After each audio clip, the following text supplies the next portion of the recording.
Bonjour et bienvenue en direct de ce live web marketing du lundi sur la communauté des professionnels du bien-être, naturopathes et autres professionnels du bien-être qui réussissent.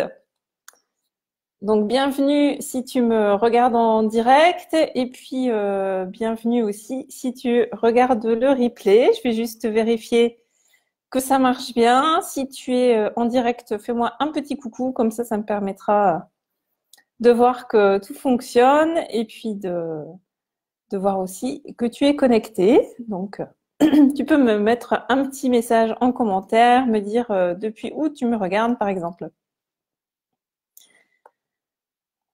Voilà, donc tout a l'air de fonctionner. Donc, alors, pour cette semaine, j'avais envie de répondre, en fait, ça fait suite un peu à une remarque que j'avais eue en séance avec une cliente qui était un petit peu débordée en fait et qui n'arrivait pas donc à gérer en fait à vraiment à se libérer du temps en fait pour travailler sur son activité. Et en allant un petit peu creuser ça, en fait, une des problématiques, c'est qu'elle n'arrivait pas à définir son cadre. En fait, elle n'avait pas pensé à ça, à définir son cadre. Donc, ça m'a paru un sujet en fait intéressant. Donc, j'ai mis un petit titre un peu humoristique là mais qui illustre bien, je trouve. C'est pas parce que je travaille chez moi en fait que je suis disponible à disposition si je travaille. Donc, si en fait c'est quelque chose qui te parle, je t'invite donc à regarder ce live. On va regarder un petit peu qu'est-ce que tu peux mettre en place et quel est le problème qui est sous-jacent à ça. Alors, donc là, comment ça peut se manifester déjà ce problème? En fait, ça peut se manifester de différentes façons, aussi bien en fait, je dirais au niveau client qu'au niveau relationnel avec les gens en fait qui partagent ta vie. Ça peut être donc au niveau client en fait, si t'as pas défini ton cadre, ça peut être des consultations qui durent très longtemps ou des cours en fait. Hein. Je sais pas si tu es prof de yoga par exemple. Il y a plein de façons que ça puisse se manifester. J'avais une dame avec qui j'avais travaillé. Elle, c'était par exemple, elle a des séances sur le mois, puis finalement ça déborde et puis les gens reviennent le mois suivant. Parce que le cadre, il n'a pas forcément été très défini. Au niveau personnel, ça peut se manifester, je sais pas, par exemple, tu peux avoir ta maman qui t'appelle tous les jours à n'importe quelle heure, spécialement quand tu es super concentré sur une tâche et puis voilà, ça te fait une interruption, des coupures dans ton travail et tu as du mal à t'y remettre après. Ou ça peut être ton chéri en début de journée qui dit, au fait, tu fais une lessive aujourd'hui, j'ai plus de slip.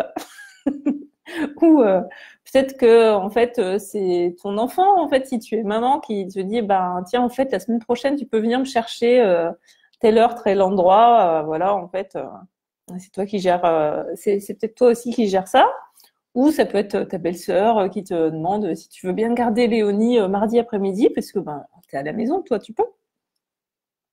Donc voilà, je sais pas si c'est une problématique qui te concerne et si cela te parle. Donc, n'hésite pas à me mettre un petit commentaire, même si c'est pendant le replay. Ça me fait toujours plaisir de lire et puis je peux répondre aux commentaires même en différé. Alors, bon, on en rigole un petit peu, mais finalement, c'est une problématique qui cache un peu des problèmes qui sont derrière. Bon, d'une part, ça a une incidence sur ton organisation. Hein, ça va mettre un peu le bins dans ton organisation. Ça peut générer en fait des sentiments, des émotions, en fait de l'énervement, de la frustration. Et puis quelque part, en fait, ça peut jouer aussi sur ton estime de toi parce que c'est un peu comme si tu n'étais pas reconnu comme professionnel parce que tu travailles chez toi. Donc voilà, ça peut jouer aussi sur ce point-là. Mais alors, si tu me suis et puis si tu me connais depuis de quelque temps.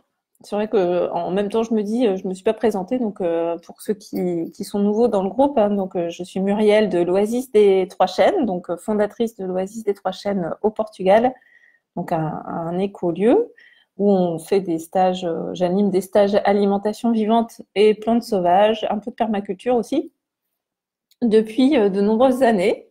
Et donc, je mets donc à disposition maintenant mon partage, mon expérience, donc auprès des professionnels du bien-être que j'aide à se faire connaître et puis à attirer des clients et développer leur activité.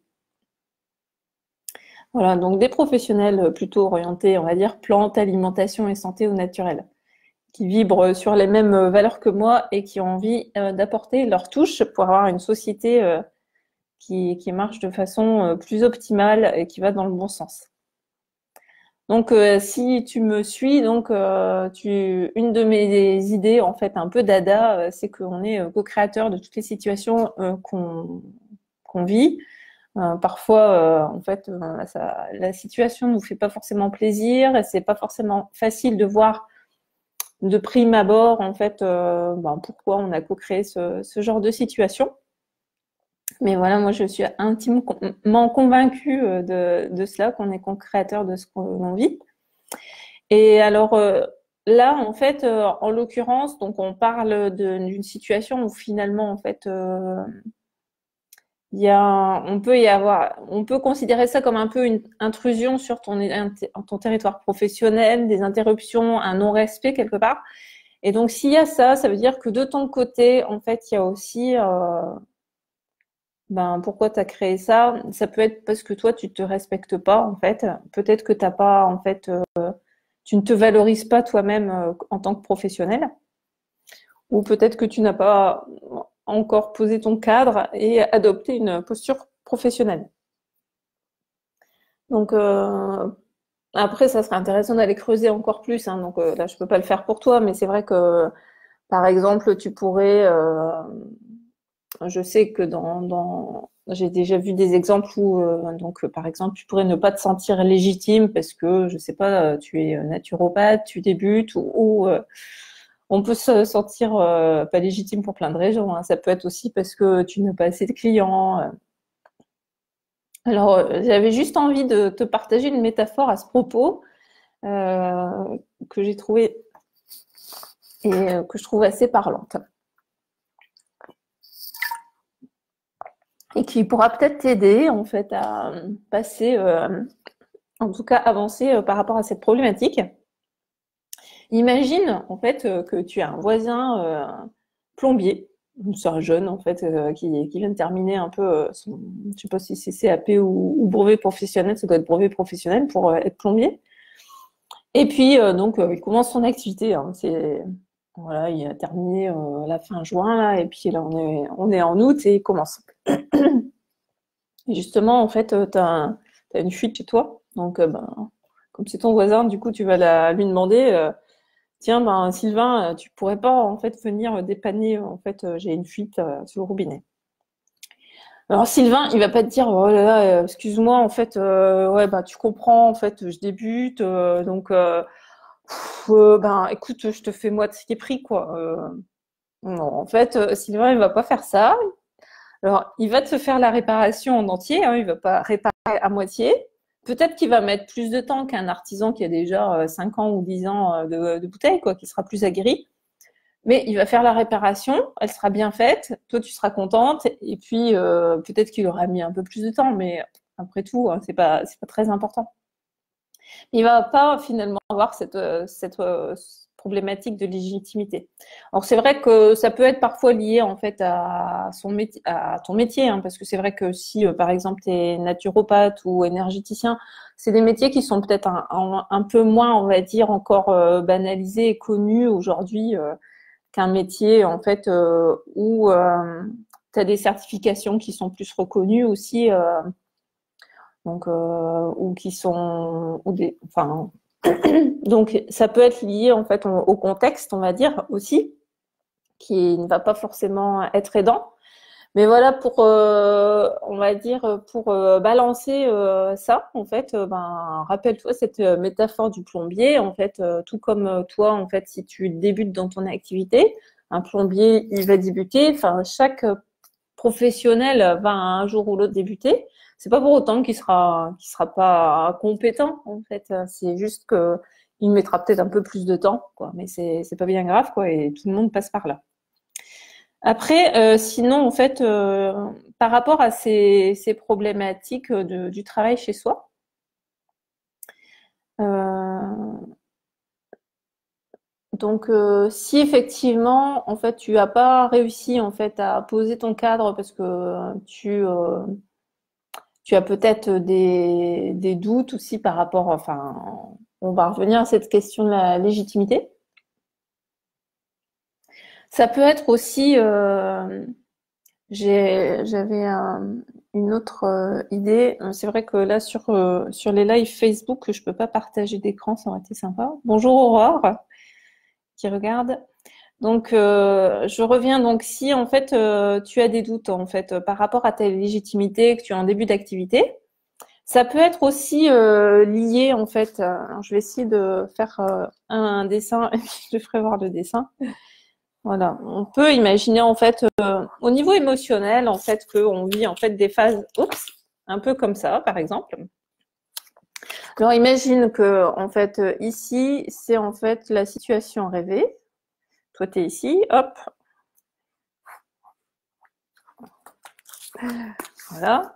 J'ai pas de tableau blanc alors on fait la méthode à l'ancienne, hop, dans ce sens-là. Donc alors évidemment en fait sur toute cette partie-là, en fait ici on va dire que là tu es dans une zone de confort. Et puis ici, en fait, tu vas avoir une phase de transition où tu vas être inconfortable avant de passer le creux et puis de nouveau, en fait, être ici dans une zone de confort.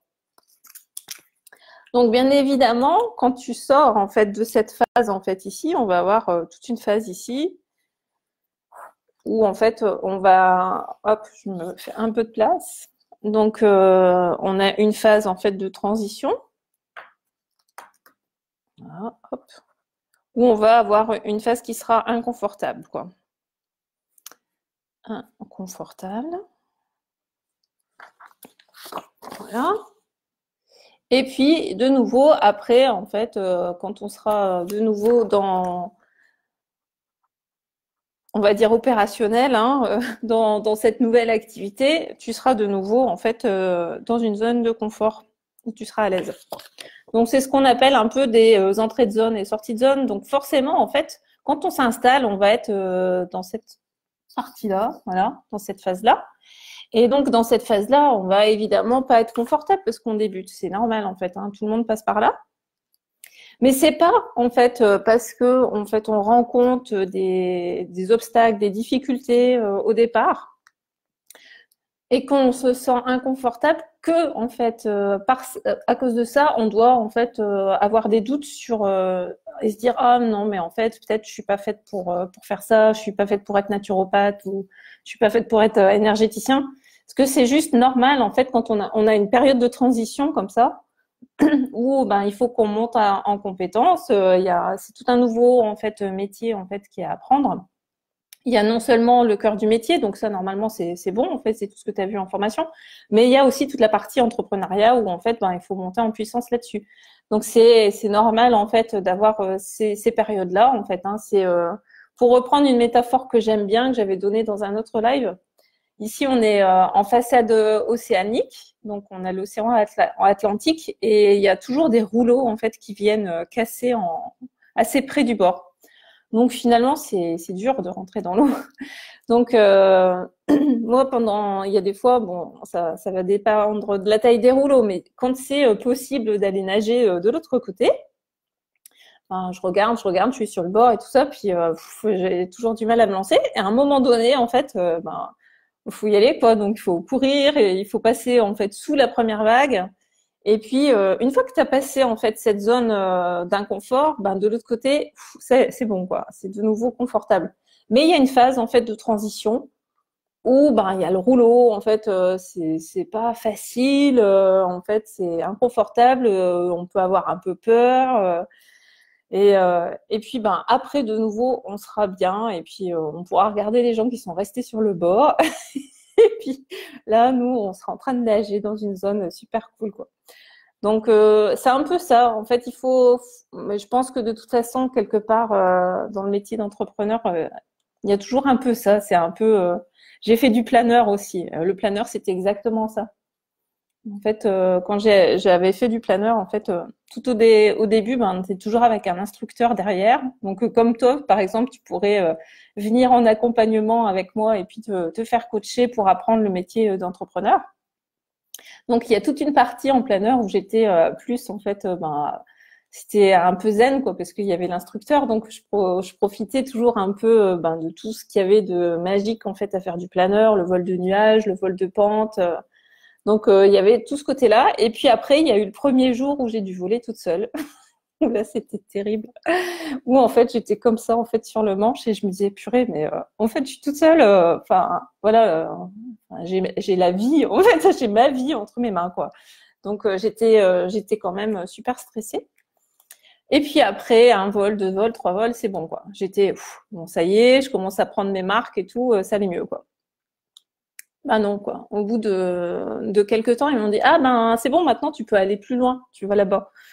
Et alors là, de nouveau, j'étais stressée parce qu'il fallait que je dise, bon, alors il faut que je calcule la hauteur à partir de laquelle il faut que je rentre, quoi, pour être sûre d'arriver et puis de pouvoir me poser à temps parce qu'il n'y a pas de moteur, hein, donc il faut gérer en fonction de la distance et de l'altitude. Une fois que ça, c'était bon, j'étais de nouveau à l'aise. Ouf, c'était bien. Ils m'ont dit, ah ben maintenant tu peux aller au Fort Saint-Hénard là-bas. Alors, je dis, non, c'est pas possible. Là, j'étais de nouveau stressée. Et puis, une fois que ça c'était bon, après on m'a fait changer de machine. Alors là, ils m'ont dit, ben maintenant tu peux voler sur un autre planeur qui est un peu mieux en fait. Mais du coup, je connaissais pas le planeur et j'étais de nouveau en fait dans une phase inconfortable. Donc finalement, en fait, le planeur c'était que ça en fait. Inconfort, confort, inconfort, confort. Mais par contre, c'est vrai qu'on pourrait dire, en fait, quelque part, c'est presque plutôt comme une spirale comme ça, en fait. Donc, on va toujours, en fait, gagner, en fait, en compétences et puis on progresse tout le temps. Donc, c'est aussi ce qui est intéressant, hein. Donc, je pense que le métier d'entrepreneur, voilà, c'est un peu ça, en fait, hein. Donc, on progresse tout le temps aussi et puis ben, il y a toujours des nouveaux défis à relever et puis voilà, on apprend tout le temps. Alors, je reprends mes notes parce que je suis repartie peut-être un peu loin du sujet de départ. Donc le sujet de départ, hein, c'était je travaille de chez moi et puis ben en fait donc peut-être que tu n'as pas posé ton cadre. Donc imagine que en fait comment ça pourrait être idéalement. Peut-être que tu as des actions à poser par rapport à ça. Mais en tout cas, tu peux imaginer que, en fait, si tu veux, derrière cette problématique, hein, donc je disais sous-jacent, il y a peut-être différentes problématiques, c'est-à-dire une problématique de comment toi tu te valorises par rapport en tant que professionnel. Est-ce que tu as une posture professionnelle aussi? Et puis ça va pouvoir, tu vas pouvoir le transposer sur différents plans. Donc au niveau du lieu, c'est en termes de délimitation du temps et de l'espace. Donc c'est vrai que ça demande quand même à être réfléchi quand on travaille de chez soi, parce que ben voilà, en fait, est-ce que tu travailles sur un coin de ta table dans ton séjour, quoi, ou est-ce que tu as vraiment ton bureau, quoi? Est-ce que en fait tu travailles, t'as pas vraiment défini tes horaires de travail et puis tu travailles un petit peu ben quand c'est possible entre deux, quoi? Est-ce que en fait tu as aménagé ton lieu de travail? Est-ce que c'est un lieu de travail qui est agréable? Est-ce que tu as du matériel qui est adapté? Ça fait partie aussi de prendre soin de toi. Et je pense qu'en tant que ben, si tu me regardes, c'est qu'a priori tu es dans le domaine du bien-être, donc c'est ce que tu essaies de transmettre aux autres. Donc c'est important de l'incarner aussi pour toi. Une question anodine, est-ce que tu es loin des placards de ta cuisine et de ton frigo? Parce que ça peut être, c'est plus facile à gérer peut-être si en fait t'es loin. Bon, ça c'est juste pour rigoler. Donc après, bon, je rigole à moitié hein, parce que c'est vrai que là je suis en fait par exemple pour mes lives, moi je suis obligée de me mettre dans le séjour, donc on voit la harpe derrière. Mais sinon moi j'ai un bureau en fait et je suis pas dans la cuisine. Je trouve que c'est sympa d'avoir son espace quand même. Si c'est possible, c'est mieux. Et ça peut être un espace même si c'est dans une pièce, mais où en fait, tu as tes affaires. Au niveau énergie aussi, le fait de travailler chez soi, peut-être qu'il faut que tu penses aussi à avoir une sorte de sas en fait pour entre le perso et le pro. Moi, j'ai mis en place mes routines aussi. J'ai des routines en début de journée qui font que voilà, j'ai un sas, mais qui est pas physique comme un trajet dans le métro ou dans le bus ou dans le train, mais c'est un autre type de sas. Et puis, un des conseils que je voudrais donner aussi, c'est ne pas faire que travailler. Travailler chez soi, c'est aussi, en fait, il y a le risque de travailler trop. Et j'en ai fait l'expérience, moi, il y a quelques années. Donc, ben, voilà, je te mets en garde par rapport à ça. C'est important aussi de prendre soin de toi. C'est pour ça que les lundis, j'aime bien poster un post. Je l'ai pas fait aujourd'hui, mais je vais les remettre là, où je te suggère de fixer tes objectifs de la semaine, mais aussi de fixer un objectif fun et un objectif bien-être. Alors, pour pas t'oublier, parce que c'est toi qui es au centre de ton activité. Alors, ce que je fais moi, en tout cas avec mes clientes, c'est que j'aime bien leur faire réfléchir à leur semaine idéale. Et puis, plus loin que ça, je dirais, on va vraiment travailler sur différents plans. Il y a, on va dire, une grosse partie sur le plan, entre guillemets, physique, où on va réfléchir à la vision, qu'est-ce qu'elles veulent en fait atteindre comme objectif à 6 mois, la stratégie qu'on va mettre en place par rapport à ça, et puis après, comment on l'implémente après au quotidien, quelles actions on va mettre en place pour y parvenir. Mais ça, c'est la partie physique. Mais c'est clair qu'en fait, finalement, et je pense que c'est tout l'intérêt en fait d'un accompagnement et d'un coaching, c'est que il y a toute une partie accompagnement finalement sur d'autres plans, sur le plan émotionnel, parce que c'est vrai que comme je disais là, on a les vagues en fait d'énergie et c'est normal en fait si tu vis ça. Mais je trouve que c'est vraiment en fait bien en fait d'être entouré quand on est dans le creux, d'avoir un interlocuteur. Alors ça peut être dans le cadre d'un accompagnement. Moi, je trouve que c'est très riche. En fait, moi-même, je continue de me faire accompagner, et je sais déjà avec qui mon prochain coaching je prendrai en 2020. Parce que voilà, en fait, je me fixe des objectifs. Je sais que je veux travailler après sur tel et tel pan de mon activité. Et donc, je sais déjà avec qui je vais me faire accompagner l'année prochaine. Et puis là, je suis encore accompagnée cette année aussi. Et puis, parce que quelque part, ça nous tire vers le haut, en fait. Et puis, on est accompagné par une personne qui est déjà passée par là et puis qui nous fait profiter de son expérience. Mais si c'est pas dans le cadre d'un accompagnement, d'un coaching, c'est bien, en fait, de savoir s'entourer aussi. Parce que c'est vrai que quand on travaille chez soi, je pense qu'un des écueils aussi, c'est qu'on peut se sentir seul. Donc, j'avais d'ailleurs une dame qui a rejoint le groupe la semaine dernière, qui me partageait ça comme problématique. Et en fait, c'est vrai que ça peut être. Je pourrais faire un live que sur ce sujet-là d'ailleurs. Je vais peut-être pas m'étendre parce que le temps passe. Mais au niveau de travailler chez soi, donc soit se faire accompagner par un coach, ou soit par rapport à ça briser l'isolement. En fait, c'est essayer de trouver des gens, en fait, d'autres entrepreneurs avec qui tu peux échanger. Ça, c'est bien aussi, quoi. Parce que c'est vrai que sinon, en fait, ça peut être très frustrant, en fait, d'avancer sur tes projets, puis finalement, tu peux pas vraiment partager ça avec tes proches parce que ils sont pas du tout branchés ils vont pas forcément comprendre, même s'ils veulent avoir une écoute attentive. Voilà, en fait, si tu leur expliques que tu viens d'ouvrir un groupe Facebook et que ta communauté devient passer de temps à temps, bon, ça va peut-être pas leur parler. Ou si tu leur parles de différentes bannières ou de je sais pas quoi, voilà. Donc, d'où l'intérêt de briser ça, en fait, soit en se faisant accompagner, soit en travaillant avec d'autres entrepreneurs. Et puis, donc, je parlais du travail avec mes clientes. Donc, je disais, il y a le plan physique, il y a le plan émotionnel, puis après, il y a le plan inconscient. Parce que c'est vrai que finalement, en fait, on peut avoir beaucoup aussi de blocages inconscients, des fausses croyances. Donc, quelque part, en fait, quand je te pose toutes ces questions-là aujourd'hui, c'est un petit peu pour essayer de lever, en fait, parfois, en fait, des choses auxquelles t'as pas réfléchi et puis qui peuvent te permettre de faire des prises de conscience, quoi, pour avancer dans ton activité. Je vais pas te tenir plus pour aujourd'hui. J'ai à peu près dit ce que je voulais dire. Si tu as envie de te faire accompagner, donc dans le cadre d'un accompagnement avec moi, c'est possible. Donc je réserve des séances étoiles filantes toutes les semaines. Donc il doit y avoir le lien en commentaire. Donc tu peux simplement cliquer sur le lien et puis ça t'amène sur mon calendrier de réservation. Donc les séances sont gratuites, ça dure 30 minutes et l'objectif c'est de voir un peu qu'est-ce que tu aimerais en fait atteindre au niveau de ton activité professionnelle? Quelle est ta vision? En fait, voilà, quels seraient tes objectifs à 6 mois? Et puis voir après si moi je peux t'aider et puis si on peut travailler ensemble. Voilà. Et puis si ça passe, hein, ça c'est super important parce que finalement, je pense que le choix de se faire accompagner, c'est vraiment sur l'énergie de la personne, quoi. Ça c'est hyper important. Il faut que ça matche entre les deux.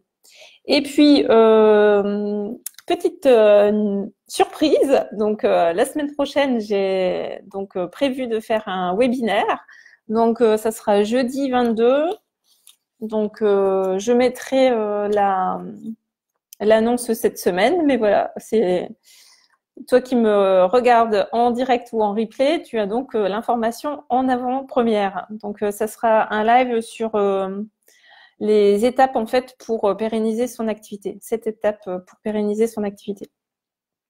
Voilà, sur ce, donc je te souhaite une très bonne semaine. Je te dis donc à bientôt, soit en séance étoile filante, soit donc à lundi prochain. Il y aura aussi un live lundi prochain.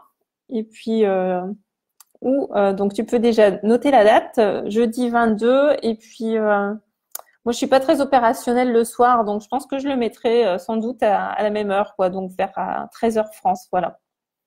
Donc, je te souhaite une bonne semaine et à bientôt. Et merci d'avoir regardé ce live et coucou à Aurore. Au revoir.